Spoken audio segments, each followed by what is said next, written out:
I'd like to ask your both permission to use this video for educational purpose and on internet.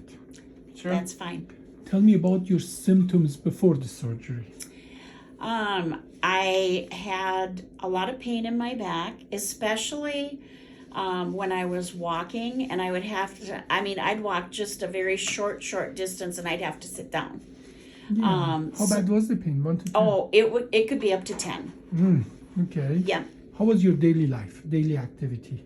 Now? No, before the surgery. Before. Wasn't. No, not much of anything. Not much of anything. No, just because I couldn't walk and my back just hurt so bad. Yeah. What did you notice about how she was living before the surgery? She was doing things, but it was very limited. Very limited. I mean, we even had taken a trip out to North Dakota and even trying to walk out there, and that's a year. No, that's 2 years ago. Yeah. 2021. Yeah. I mean, she could hardly walk. How long was it like that? 2 years or longer? Under 2 years. 2 years. Yeah. Now, obviously, we did the surgery just about 4 months ago. Is that about right? Yep. Yep. October. And I'm going to just turn around. We did actually a big fusion, and the bone is quite nicely growing. Here in the upper level is still working on it, and in the back as well is working on it. But overall, actually, the bone growth, I'm very happy with that. Now, do you remember the surgery? Yes. How long did you stay in the hospital? I went home the next day. The next day? Yeah. Now, what is the first thing you notice after the surgery, specifically regarding the leg pain? Tell me about your leg pain that you had before the surgery. How was it right after the surgery and how is it now? Right after the surgery, I did have some weakness in my left leg. Okay. And I had trouble with some tingling sensations. Let's talk about that. Okay. Describe it. Where was it? It was from my knee down. And something even would just barely touch it. Would be very sensitive. It was very sensitive. Do you remember us talking before the surgery that some people may have something, nerve irritation after the surgery? Yeah. What did we talk about? What do you remember? Just that there's always, you're working around a lot of nerves, and so it can, cause some discomfort for a while. And sometimes it doesn't happen, but it did with me, but I'm doing much, much better. Now, if you remember, we talked about that 15% of the people have that nerve irritation that usually after a month or two start going away. When did it go away with you, that sensitiveness of the foot? For the most part, after maybe a couple months. Yeah. So that was around the same time frame. Yep. Yes. I think that was about right. Now, how is the leg pain now? I'm doing really well. I do have some stiffness in my my left leg still and my right, but I'm doing physical therapy and I'm doing much better. Now tell me about your daily activity. You told me something that you couldn't do before. Tell me about your walking and activities. Well, before I had the surgery, I couldn't walk very far at all. I'd have to sit down. Just doing things around the house was just difficult. Had pain, I'd have to sit down. So it really did affect my daily living. It really did. And after the surgery and where I'm at now, I'm doing more and more, and I don't have the pain in my back. Excellent. Which I'm so thankful for. Yep. Now, what do you notice in her daily activity and how she's living? She's becoming more independent. Yeah, right. At first, I'd never realized, the pain that she had and what she was actually doing physically as a wife. When I had to do all those things for her, at the end of the day, I'm tired. I want to go to bed. Yeah. The worst for her was when that leg swole up. That right leg. Or left leg. It looked like a basketball from her knee down. It had swollen so bad. So. And sometimes the reason for that is because it's so much in pain. People don't use it. Our leg, what it does, our muscles, when we use them, it pumps the blood back up to our heart. when it's so painful, people just baby it, they don't use it. So that is sometimes indirectly why it swells up if you don't use the leg. But is that getting better, that swelling? Slowly. Oh yeah, Yeah, Slowly good. getting better. yeah, Excellent. yeah. Excellent. So that means you're using it more and more. Yep. Now, overall, so far, happy with the results? I'm very happy. I'm very happy with the results, and I'm very thankful for you. Thank you. And I'm thankful for the gift that God has given you Thank you. to help people. Thank you very much. Now, you had lots of very good questions. You will answer them, but I want for people who listen to that, because they may have the same question, that we go over your question and quickly answer them. You want to go one more time over your question? Sure. You're well organized. Yes, go I with that. am. Yeah. Okay, so my first question was, how long do I need to wear my brace? So there are two different braces. One brace for stability. We usually wear it about a month for walking, for 4 months when you drive a car. But after that, it's just individually different. You wear it as when your back get tired, and then slowly you wean off it. So it's time for you to wean off the brace and slowly increase the activity to your back.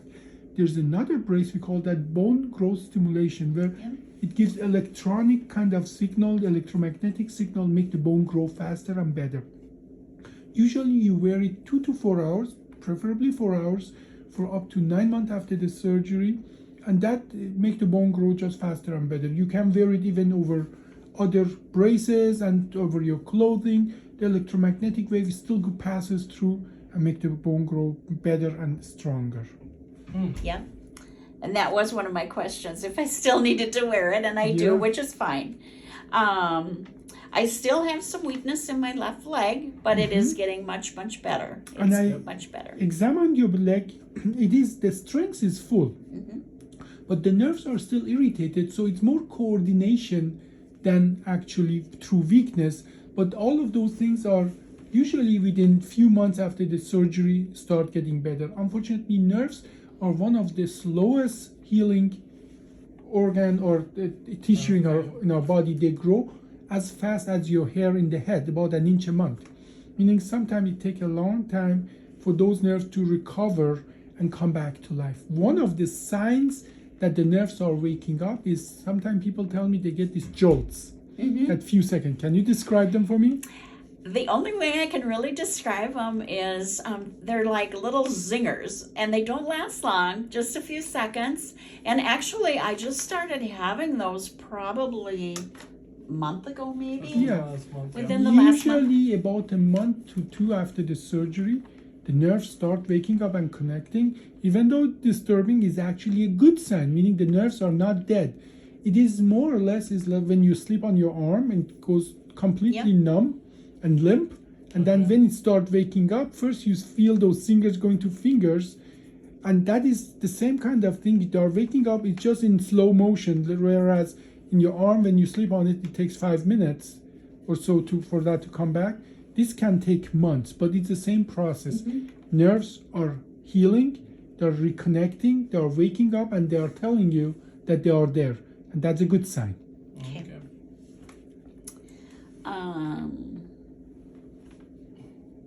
Down to driving. Yeah, driving. Well, obviously you have to drive safely. You have to make sure that you have control over your legs. If needed, we can even send people to physical therapy or occupational therapy. But generally, rule of thumb is if you are not on heavy medication, you can drive. Obviously, if you are on medication, like taking alcohol, you are influenced. It's called driving under influence, not necessarily alcohol, but any kind of thing, medication that influence your slow down your reflexes and so on. And some of pain medication do that. That would slow you down and make the driving not really safe. But as long as you're not on narcotic or sedatives, you can drive.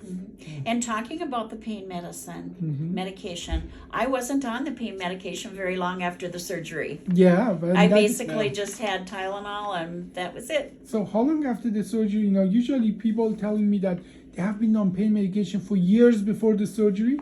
We do the surgery, usually within weeks they're off medication. How long did it for you to come off medication?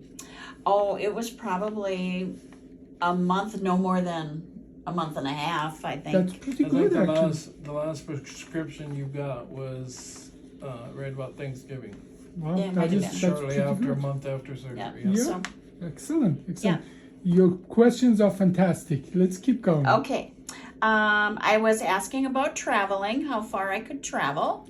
Most of the time, the travel is not the problem, but how you travel is more of a problem. Like, do you have to carry luggage? Are you going to a 2,000 miles car trip and so on?